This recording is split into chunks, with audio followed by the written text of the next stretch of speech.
Hi everyone, I'm Nicole Bendaly. I am the president of K&Co, and I'm going to share with you the 5 root causes of a toxic team and how you can tackle them. Now, when you belong to a toxic team, you can feel it in the air as soon as you step off the elevator and onto your floor, right? It's immediately draining. And instead of starting your day with anticipation for the great work you and your team members will do together, you instead arm yourself, right? You put on your coats of armor and prepare for battle, or you retreat into survival mode and disengage, neither of which is conducive to high performance, right? And, by the way, to well-being, right? To your team members' well-being and their ability to thrive. And whenever I coach leaders who are leading a team that's dealing with toxicity, their team is really in crisis. And I don't use that lightly. If your team is toxic, it's in crisis, period. And when I coach leaders who are dealing with this, I hear a combination of anxiety and frustration, right? The sense of, oh my gosh, I have no idea where to begin. I don't know how to deal with this, how to handle this. Or the fear of, what if nothing ever changes, right? What if this is the way my team is? Now, the good news is that it's possible to replace the sense of overwhelm and paralysis when you're in it with empowerment. And you become empowered to take action when you understand the why behind the toxicity and you have a clear plan to tackle it. And so that's what this session is all about. These next 10 minutes are about sharing with you the 5 most common drivers of toxicity within teams. And I'll direct you to where you can get an action plan. And I'm not selling you anything, but I don't want to take up the time walking you through the steps of the plan when you can access it online at no cost. Okay, so let's start with the 5 most common causes. The first cause, and these aren't in any particular order, the first cause is a lack of accountability to team values. So I have a question for you. When was the last time you talked about your team's values and best practices with your team? When was the last time you talked about those behaviors that are most essential and those values that are most essential for your team's ability to thrive? And my next question is, when was the last time you gave informal or formal feedback to a team member, whether positive or constructive feedback? And the answer I'm looking for to both of those questions is yesterday. Yesterday. Because there is no such thing as a void. If you and your team members aren't consciously choosing to fill and feed your culture, your team, with the best behaviors, the best attitudes for performance, for a healthy climate and culture, then your culture will be filled and fed by unproductive ones. Because there's no such thing as just a void. It's going to be filled with something, and the best teams consciously choose what they're filling their culture with, the best practices for their team, the best attitudes, to drive results and a healthy, thriving culture. So lack of accountability to team values is the first.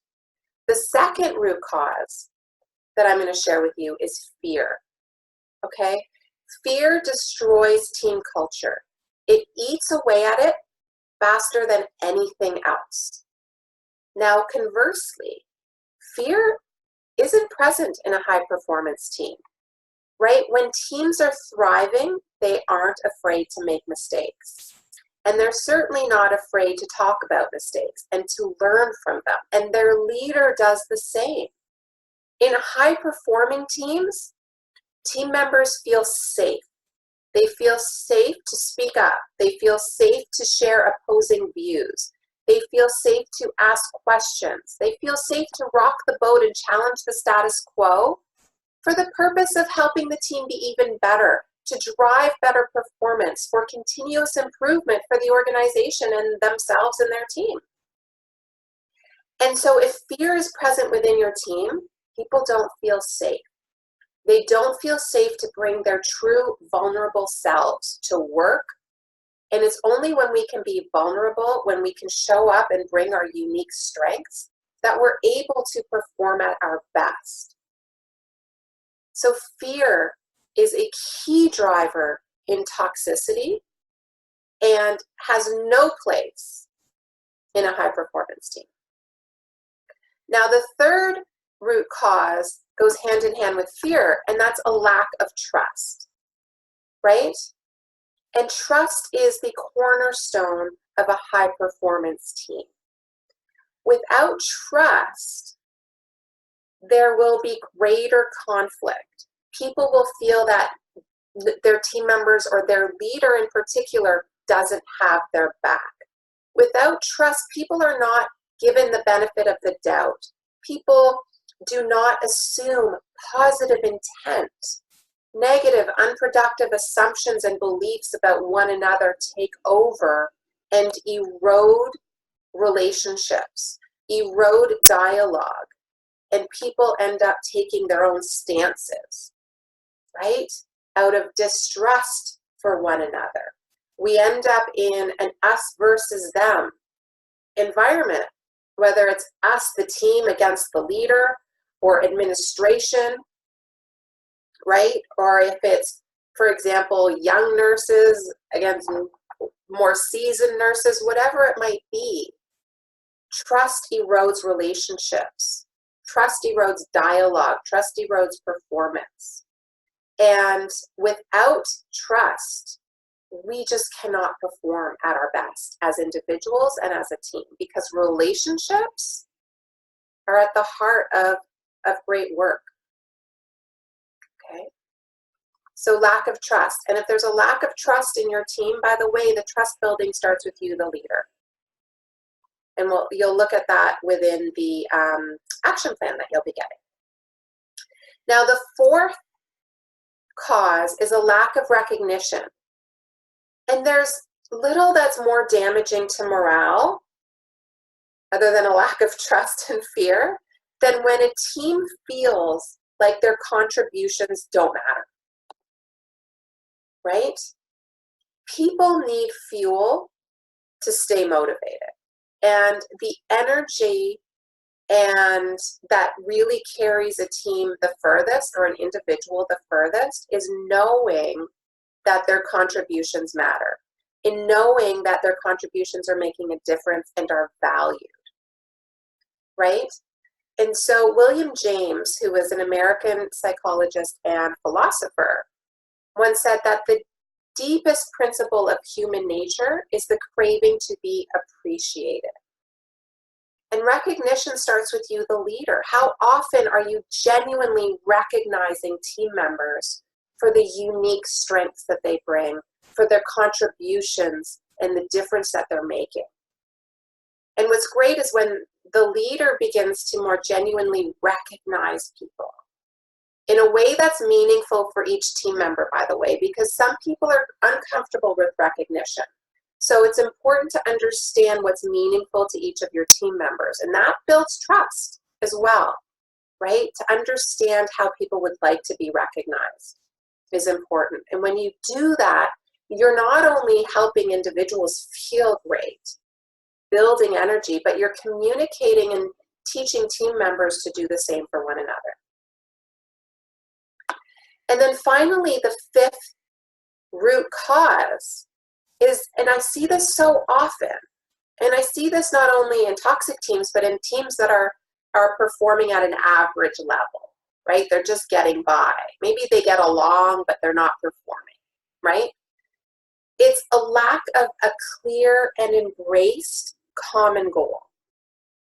When team members are united by a goal, by their purpose, by the why they're there to contribute, when they are connected to that and share that, they'll be far more cohesive. Your team members will pull together in the same direction and will be far more motivated to prevent conflict, right? Or to tackle it head on so that it doesn't prevent the team from making a difference, that doesn't stop them from contributing in a meaningful way because they understand and are passionate about why they're there and what they're working towards. And so it's not only about knowing what that goal is and being able to verbalize it or have it on a coffee mug. It's about connecting people to it. So how often are you building dialogue around why you're there? How often are you building dialogue within the team around what the team is doing well to achieve their goal? How team members are contributing, or what team members need to start doing better or more of in order to reach this goal that everybody is working towards and so passionate about. Connecting people to that goal will remove and prevent toxicity and negativity and this heaviness within your team and replace it with passion and excitement and motivation. So now you have the 5 root causes. So now what, Nicole? You're probably thinking, great, right? I know it, but now what do I do about it? Well, once you recognize the root causes, this is where the work begins. The real work begins. And if you've been following me or have met me or have worked with me, you know that I'm not a one workshop, one webinar and done kind of a person, right? That I know it takes work to transform a team.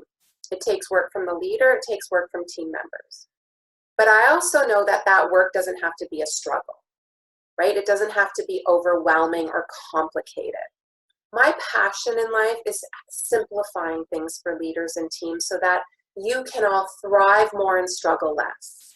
So I'm telling you right now that while it will require work to address and eliminate toxicity within your team, does not have to be complicated. There is a simple path forward. And so for this path, and for real things to consider before embarking on this path, please go to one of my articles on Forbes, where I share all the information I shared with you now, plus more, okay? And I'm not sharing it with you in the video because you're a busy person and I'm not going to spend an hour on a video with you when you can simply access the information online and you can download it and start taking action right now, okay? And you can do it at your convenience. And I'm always here for questions. I'm always here to connect with you. So feel free to reach out and we can continue this conversation. So in the meantime, I've shared the link to the Forbes article, 5 causes of toxic teams and how to tackle them, okay? Or go to Forbes.com and search my name and the articles will come up. And feel free to reach out. But most importantly, please, if you're a direct team, keep these 5 causes in mind and please take the action plan and the things to consider to heart and think through what your first step is going to be and take action and engage your team in it as well. Thank you so much. Have a great day.